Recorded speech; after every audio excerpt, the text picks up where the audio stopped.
everybody, what's going on? Audrey here, the fit, fearless, and faithful mom. Welcome back to my channel. Today we are going to be talking about deschooling and unschooling because it is a thing and we need to chat about it, especially if you are a new homeschool mama. Okay, so if you are new to homeschooling this year, I bet that you have had some what the heck is going on here kind of moments, and you are still kind of stuck in that public school mentality or that private school mentality. I know I was, because I am a former teacher, and my oldest was in school from when she was 3 years old all the way until the end of first grade. So we need to chat about making that transition as smooth as possible between going from your schooling to what you're doing now, because they're totally different. The first thing I will say is that transitioning from public school to homeschooling, or mainstream school, let's call it,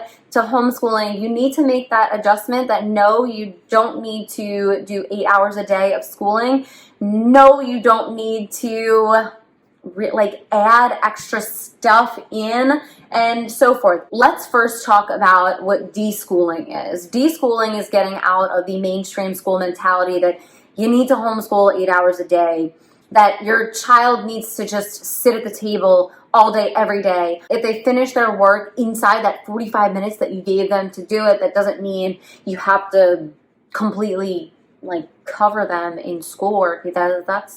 That's really tiring, that's really daunting, that's really terrible. So don't do that, okay? Don't do that. Deschooling is getting out of the mentality that you start school at a certain time, you end at a certain time, whether it is a certain day of the week, whether it is a certain time of year. It's getting out of that mentality that you need to continuously work out of a textbook and only a textbook, right? Because that's what a school does. They work out of the textbook and they may stray outside of that, but you have so much flexibility when it comes to your schooling of your child. Don't just live in the textbook, think outside the textbook. The whole point of homeschooling is to create lifelong learners. Think about when you were in school, how much did you retain of what you were actually doing?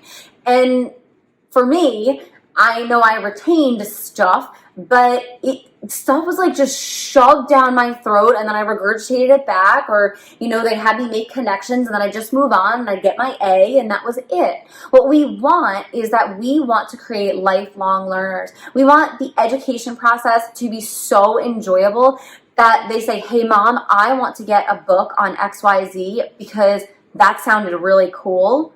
And because you're homeschooling, you have the time. Like Corbin, he's a boy, so he absolutely loves learning about battles. How did the battles form? What did they do? How did they work? Taking the time to actually getting books, finding videos that really pertain to what you're talking about, and allowing them to explore. So that leads me into a little bit of the unschooling. Unschooling is super duper child-led. They just want to talk about Legos, and so we're just going to talk about Legos for as long as they want, right? I'm a kind of a hybrid between a deschooler and an unschooler.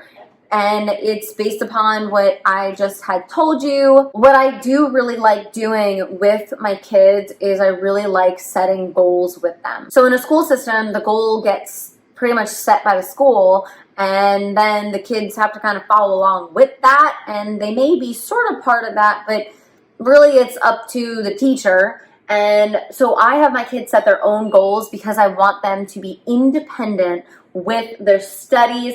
I want them to be goal-oriented individuals, and rewards then follow. So that's what I'm saying. I have this kind of hybrid where I want these lifelong learners. If we're talking about a subject, yes, they can totally explore it, but we're not going to just completely dive off. We need to set a foundation for them first. I do encourage the exploration of subjects like I had just said. For example, my kids love being outside. We have absolutely gorgeous roses that are outside of all different types of species. And then my parents have an amazing garden that is at their house, and the kids started asking questions. So this year we decided to do botany, and it really flowed nicely because last year they loved mixing chemicals together. They loved doing all kinds of stuff with chemical reactions, and so we did chemistry. So that is how we do things being student-led, is when it comes to science. What do you want to learn about? Well, they really wanted to learn how to actually build a sustainable garden, and that's practical. Like, that is life. That is really cool. I have parsley growing right now. I have cilantro, I have thyme, I have basil. I have all kinds of stuff growing in my backyard right now that's really neat. And it's that is life lessons. They're learning how to take care of a garden so that they can feed themselves. How neat is that? So that's what we want. Learning at their own pace is what I have for a number 4 here. And this goes into the differentiated learning. And I know in a mainstream school, they try their hardest to have differentiated education, but it really can be difficult because you have so many children. You don't have 35 kids in a class at home. You may have between 3 and 5, or maybe you have 10 kids at home. I don't know. But the kids can actually learn at their own pace, which is a wonderful, wonderful way that you can weave in this deschooling and unschooling, because if they're struggling with something, you can tailor it to their needs. If they are not understanding and comprehending a science, history, math, whatever it may be topic, you can find another book that they can then read on their own, which may lead them into reading another book on their own to help them solidify the material that you have in your curriculum. I also try to not have a division between learning and life. Like I had mentioned, we're doing botany this year, and so now all of a sudden we have a garden, which is pretty neat. And we also started composting, which is really cool. So I try not to have a division between learning and life. I want education to be continuous. When it comes to astronomy, we did astronomy a couple of years ago. We are always, always outside. And especially on the weekends, you can find us outside by a fire, swimming, and so forth. And the kids will look up at the sky and say, hey, what is that? And while we're out there, while we are doing our astronomy unit, they would take my phone and they would hold it up to the sky, and they'd be able to see what type of constellation it is. And then at that same time, we were doing Greek mythology and studying about the ancient Greeks. And so all these connections were being made, and that, again, is what we want. We want connections to be made. You don't want to compartmentalize your subjects, which is something that, if you're new to this, that you're going to have to change your mentality. Don't compartmentalize subjects. There is a beautiful, web and flow of all these different subjects, these God-given subjects that we have. It's really, really neat. And going along with that is going to be practical application and thinking outside of the textbook. How can you use this now? So I won't reiterate what I just said. How can the kids take what they are learning right now and use it in their everyday life? What can they do?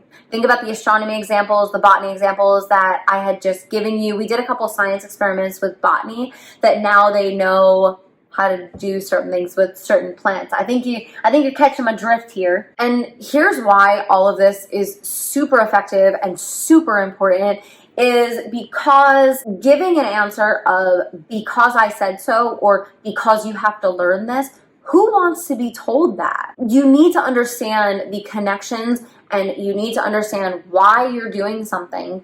That's what we want as humans, right? You want to understand why you're actually doing something, what you're actually doing it for, and how you can actually apply it to your life. Whether you want to be a chemist or not, you're going to come in contact with chemicals. Whether you like it or not, the stars are always going to shine. Why not learn something about them? Learn about the Romans and the Greeks and what the stars meant, how they used the constellations to even go sailing and so forth, because then when they're out sailing, they might be able to use that too. It's so, so cool. Make education their own. guide them, lead them, have fun with it, do the projects. Don't be scared to do projects. You don't have to do projects every single day. I do a couple several times a week, and I make sure that they are scheduled in because it's just a whole lot of fun. I mean, who wants to just sit and like stare at a textbook? That is so boring, and that's not why you're homeschooling. Don't just make your kids just read out of a textbook. That's just terrible. Then they're not going to learn. That's just okay. So let me know how you have de-schooled, unschooled. Let's chat about it in the comments. Those are some of the things that, I don't know, some things that I was just thinking about, kicking around in my little brain here. So I wanted to share them out with you. Let's talk about it. Tap that subscribe button, tap that notification bell, and give this video a thumbs up. I'll catch up with you next time for another homeschool video. Wednesdays, you can catch me doing faith videos. I will see you later. Bye.